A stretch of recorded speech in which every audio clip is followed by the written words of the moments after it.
आज इस वीडियो में हम डेथ के कुछ और क्वेश्चन कर रहे हैं। तो सबसे पहले हम ले रहे हैं 81 क्वेश्चन। कहता है एक्स वाई जेड पार्टनर थे, इनकी रेशो थी 3:1 और जेड की डेथ हो जाती है 30 जून को। 31 मार्च को अपनी बैलेंस शीट क्लोज करते हैं, मतलब 3 महीने बाद ही। बैलेंस शीट में हम देख रहे हैं हमें कैपिटल अकाउंट और करंट अकाउंट दिए हुए हैं। ठीक है, इसका मतलब इनका जो है फिक्स कैपिटल अकाउंट मेंटेन करते हैं ये।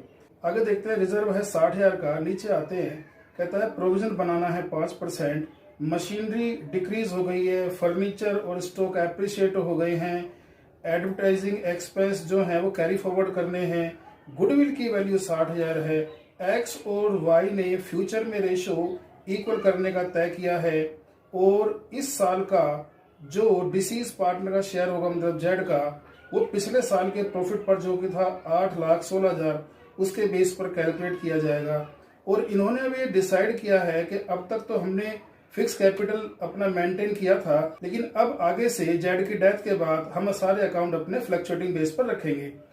तो अब क्वेश्चन में कहता है कि आप पार्टनर्स कैपिटल अकाउंट बनाओ, सीज एग्जीक्यूटिव अकाउंट बनाओ, रिवैल्यूएशन अकाउंट बनाओ, और हमें सी के एग्जीक्यूटर को 2 हाफ ईयरली इंस्टॉलमेंट्स में इक्वली विद इंटरेस्ट 10% पे करेंगे। खैर, इस वीडियो में तो हम ये लोन अकाउंट नहीं बनाएंगे इसके लिए हम अलग से वीडियो बनाएंगे, लोन अकाउंट की वीडियो।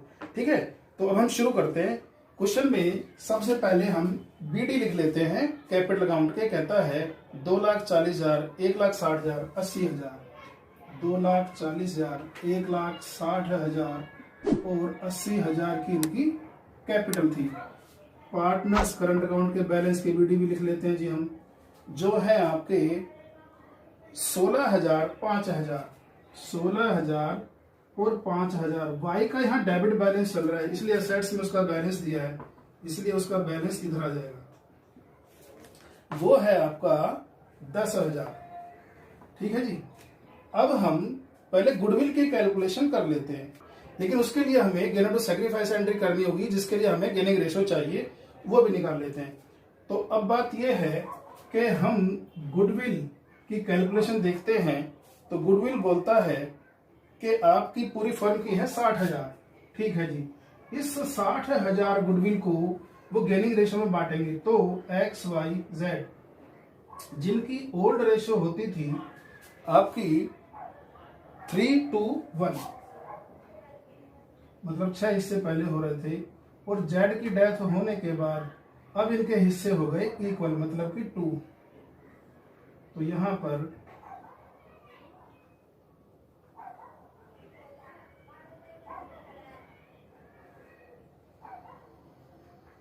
तो हम देख रहे हैं कि जेड को जो लॉस हो रहा है वो सारा का सारा गेन वाई कर रहा है। इसका मतलब ये पूरी पेमेंट वाई ही करेगा, किसको? जेड को। अब यहां जेड का शेयर निकाल लेते हैं। तो जेड का शेयर है जी गुडविल में 1/6 करते हैं 10,000। अब इसकी पोस्टिंग करते हैं। अब देखो, क्वेश्चन में उसने कहा है कि हम अपने फिक्स नेचर के जो कैपिटल अकाउंट है उनको फ्लक्चुएटिंग नेचर में चेंज करेंगे। तो सबसे पहले पार्टनर्स करंट अकाउंट को हमें ट्रांसफर करना होगा पार्टनर्स कैपिटल अकाउंट में। तो 16,000, 5,000, 16,000, 5,000 टू पार्टनर्स कैपिटल अकाउंट। इधर इसका अकाउंट डेबिट साइड में था, तो 10,000 इधर से क्लोज हुआ, ये 10,000 और 10,000 यहाँ ये ट्रांसफर हो गया पार्टनर्स कैपिटल अकाउंट में।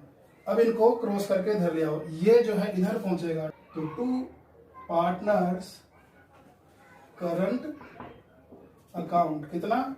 10,000 और बाई पार्टनर्स करंट अकाउंट आपका कितना? 16,000 और 5,000। तो यहाँ 16,000 और 5,000। ठीक है जी। तो हमने इस करंट अकाउंट को सबसे पहले कहां ट्रांसफर कर दिया? कैपिटल अकाउंट में। अब सारी एंट्रियां हमारी कैपिटल अकाउंट में होंगी। अगर ट्रांसफर नहीं करते तो सारी एंट्रियां करंट अकाउंट में ही होती, इसलिए हमने सबसे पहले करंट अकाउंट को कैपिटल अकाउंट में ट्रांसफर कर दिया। अब गुडविल की एंट्री करते हैं। तो वाइज कैपिटल अकाउंट, वाई देगा किसको? 10,000 रुपए भाई जेड को, और जेड लेगा किससे? वाई से। तो टू जेड्स कैपिटल अकाउंट 10,000। इसके बाद हम जेड का प्रॉफिट का शेयर निकाल लेते हैं।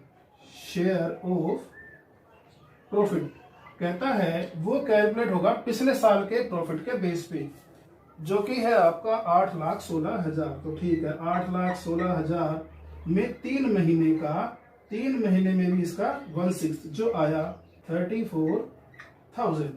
अब इसको भी हम गेनर टू सैक्रिफाइसर ही करेंगे क्योंकि रेशो रिमेनिंग पार्टनर की चेंज हो गई है। ठीक है, तो यहां पर भी बाई वाइज कैपिटल अकाउंट 34,000, क्योंकि एक्स तो देगा नहीं भाई, एक्स गेन ही नहीं करा तो वो क्यों दे, गेन कौन कर रहा है भाई, तो वही देगा। तो टू जेड्स कैपिटल अकाउंट 34,000।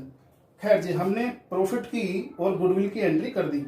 अब ऊपर से शुरू करते हैं। क्वेश्चन कहता है रिजर्व था 60,000 का, वो बांटो जी बाई जनरल रिजर्व था 60,000 का, ओल्ड रेशो में 30,000, 20,000 और 10,000। कहता प्रोविजन बनाओ 5%। डेटर्स थे आपके 50,000 रुपए के, 5% हो गए 2,500। To provision for doubtful debts account 2,500। इसके बाद कहता है मशीनरी डिक्रीज हो गई 10%। मशीनरी थी कितने की जी आपकी 2,40,000 की, 10% डिक्रीज हो गई, लॉस हो गया। टू मशीनरी अकाउंट कितना 24,000। इसके बाद बोलता है कि आपका फर्नीचर 5% से एप्रिशिएट हुआ है, स्टॉक 10% से एप्रिशिएट हुआ है। फर्नीचर कितना था 1.5 लाख, तो एप्रिशिएट हुआ तो प्रॉफिट हुआ, तो बाई फर्नीचर अकाउंट कितना 7,500 और बाई स्टॉक 10% का ये इंक्रीज हुआ है और ये स्टॉक था आपका 64,000, तो 6,400 का ये स्टॉक हो गया। इसके बाद नीचे आते हैं, कहता है एडवर्टाइजमेंट एक्सपेंस 4200 रुपए की कैरी फॉरवर्ड करने हैं। ठीक है जी, ये प्रॉफिट हो गया। तो टू एडवर्टाइजमेंट एक्सपेंस तो कैरी फॉरवर्ड हुए कितने थे ये 4200। ठीक है जी। इसके बाद आपका नीचे और कुछ और, तो फिर गुडविल आ गया, प्रॉफिट आ गया, ये आ गया, बस और कुछ नहीं है। अब इसे टोटल कर देते हैं।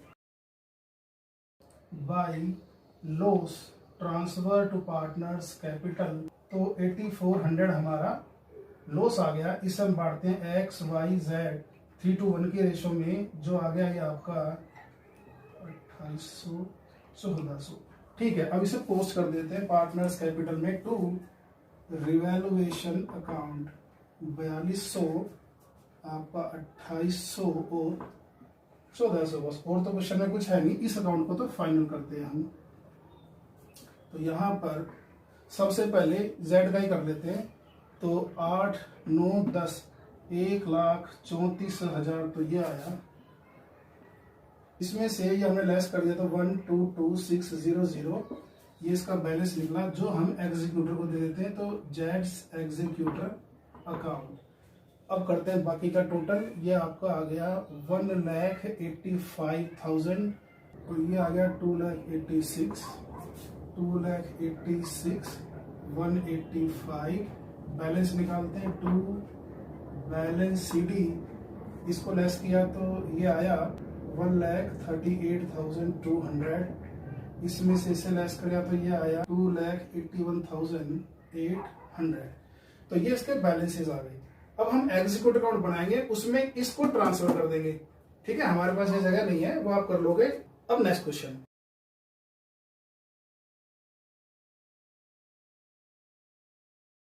अगला क्वेश्चन हम कर रहे हैं 82। कहता है एक्स वाई जेड पार्टनर थे, आपस का रेशो था 5:3:2।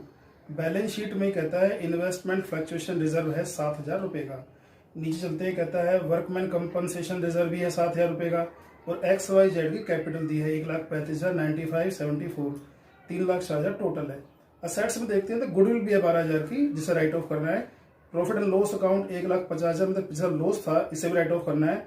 और जेड ने कुछ पैसे 12,000 रुपए कंपनी से दे रखे थे। आगे चलते हैं। जेड की डेथ हो जाती है 1 अप्रैल 2018 को। अब देखो होता क्या है कि 31 मार्च को तो बैलेंस शीट बनी ही थी और अगले ही दिन सुबह सुबह इस पार्टनर की डेथ हो गई। इसका मतलब इस साल तो प्रॉफिट में तो कोई हिस्सा उसका बनता नहीं है, तो हमें सस्पेंस अकाउंट में या गेनर टू सैक्रिफाइसर एंट्री करने की जरूरत नहीं है। नीचे आते हैं कहते हैं गुडविल की कैलकुलेशन करनी है। स्टॉक अंडर वैल्यू हो गया है, मशीन ओवर वैल्यू हो गई है, डेटर्स सारे अच्छे हैं, गुड हैं, और कुछ प्रीपेड भी है आपका इंश्योरेंस, और कहता है आपके 1,000 रुपए के क्रेडिटर पैसा लेना नहीं चाहते।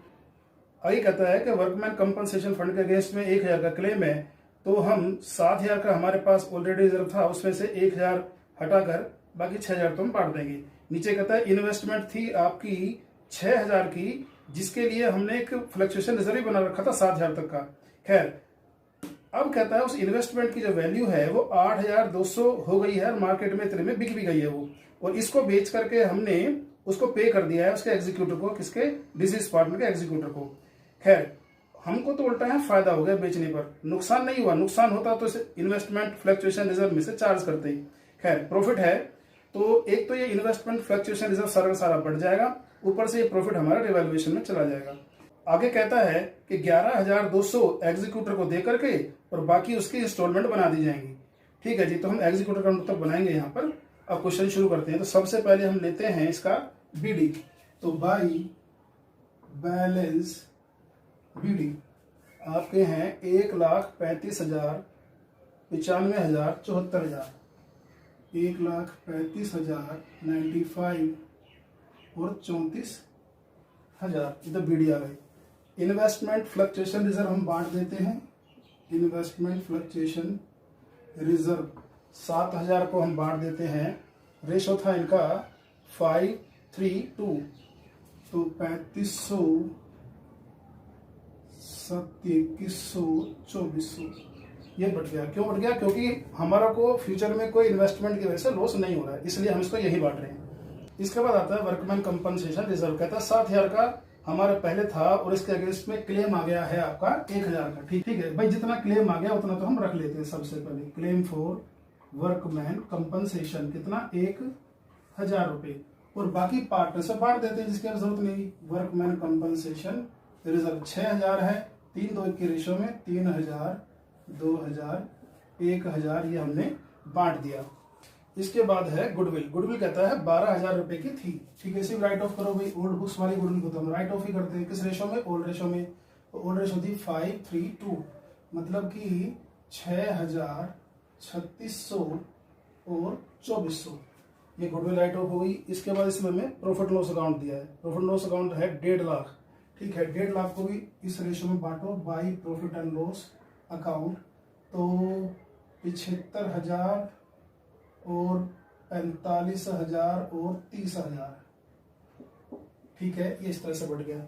इसके बाद कहता है जेड की 12,000 रुपए की ड्राइंग है। ठीक है, तो 2 आपकी ड्राइंग्स 12,000 रुपए, ये भी हमने इसके अकाउंट में एडजस्ट कर दिए। अब नीचे आते हैं, कहते हैं जेड की डेथ हो गई थी और फ्यूचर में इनकी रेशो 3:5 है। चलो तो जरा हम गेनिंग रेशो निकाल लेते हैं, क्योंकि हमें गुडविल की एंट्री करनी पड़ेगी। अब देखो एक्स, वाई, जेड, जिनका ओल्ड रेशो था 5:3:2, पहले 10 हिस्से हो रहे थे, और अब जेड की डेथ के बाद एक्स और वाई बांटेंगे 3:5 की रेशो में। मतलब अब 8 हिस्से होंगे। काम करते हैं, इसको 5 से, इसको आपका 4 से।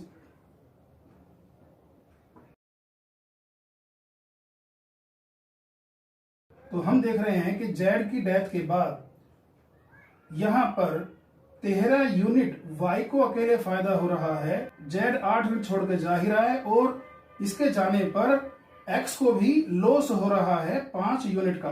तो अब बात यह है कि एक्स को और जेड को ये वाई जो है कंपनसेट करेगा, किस रेशो में? 5 और 8 के रेशो में।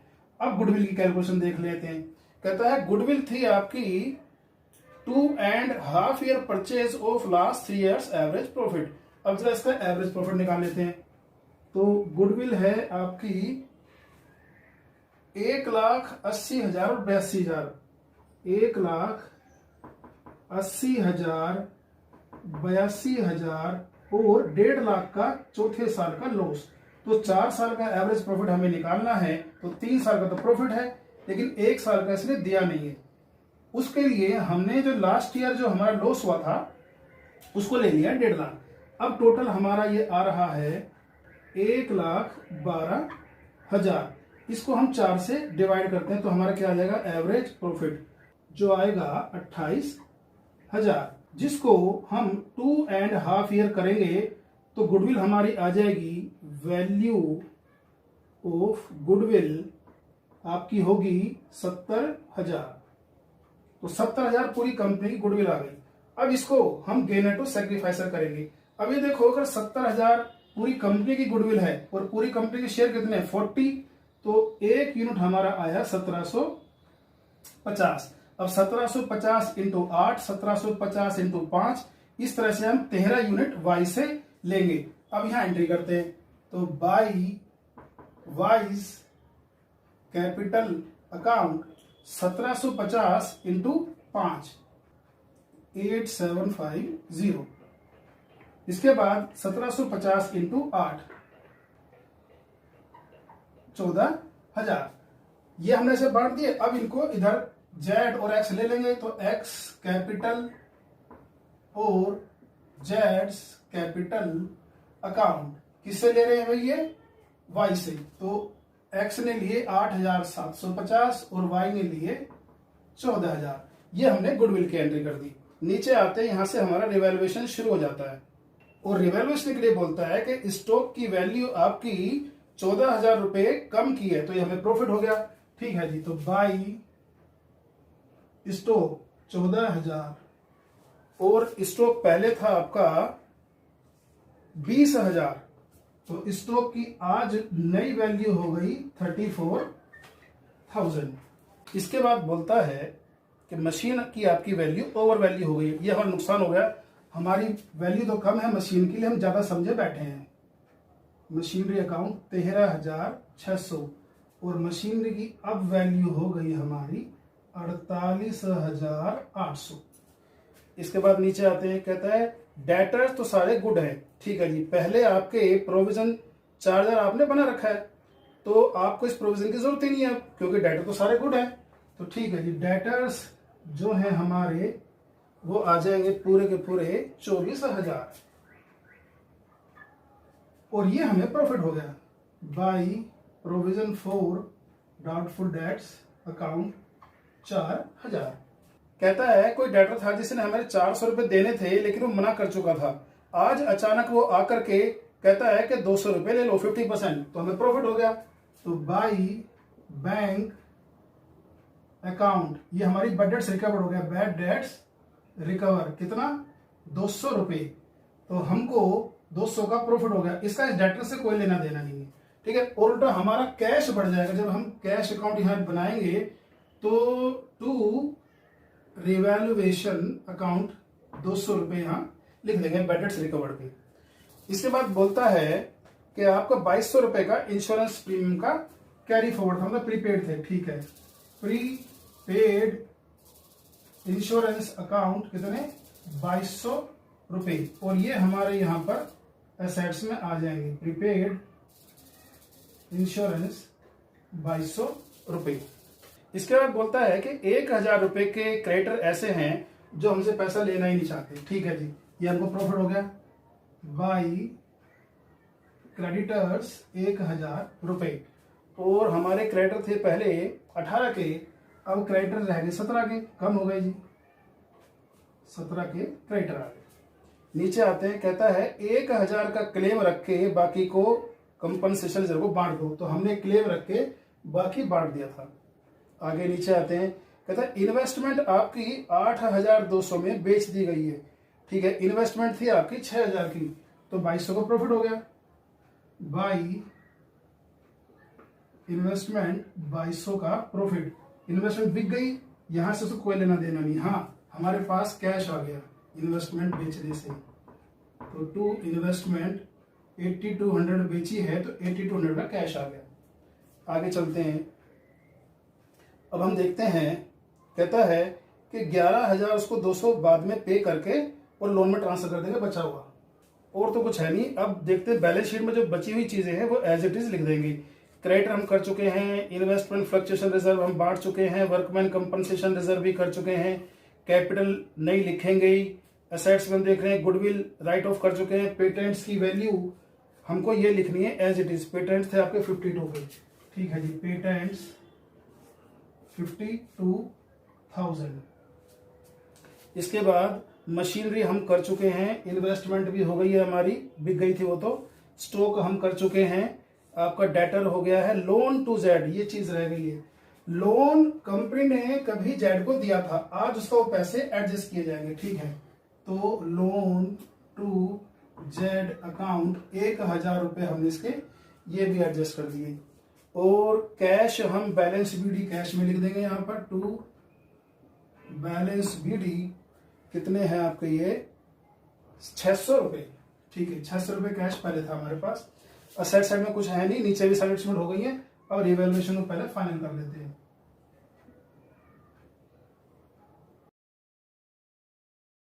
To profit transfer to partners capital X Y Z, इसको बांटते हैं तो ये आ गया हमारा 10,005, 3, 2।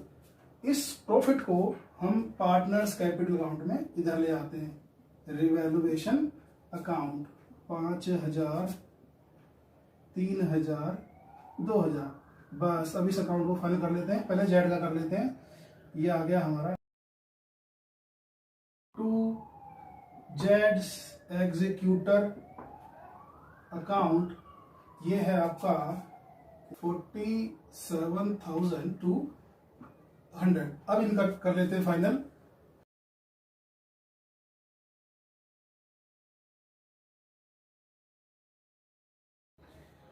तो हमने ये बैलेंस निकाल लिए हैं। अब पार्टनर्स के जो कैपिटल के बैलेंस हैं किसके, वाई के, एक्स के और वाई के, वो तो हम इधर लिख देते हैं 74,250 और 30,550, जो हमारा आ गया 1,04,800।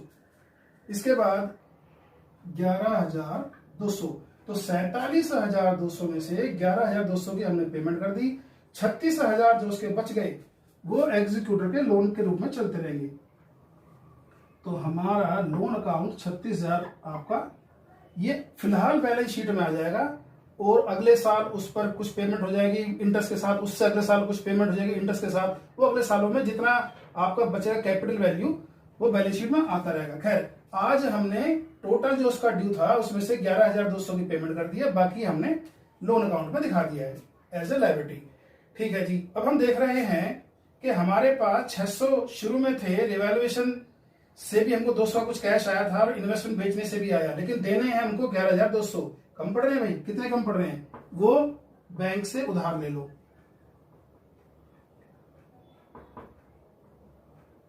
टू बैंक ओवरड्राफ्ट अकाउंट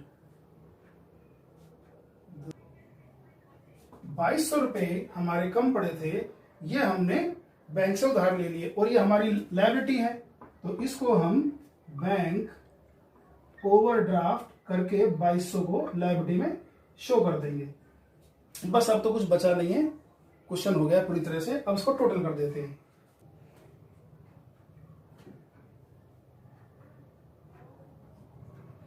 एक 1,61,000 से हमारी बैलेंस शीट टैली हो जाती है।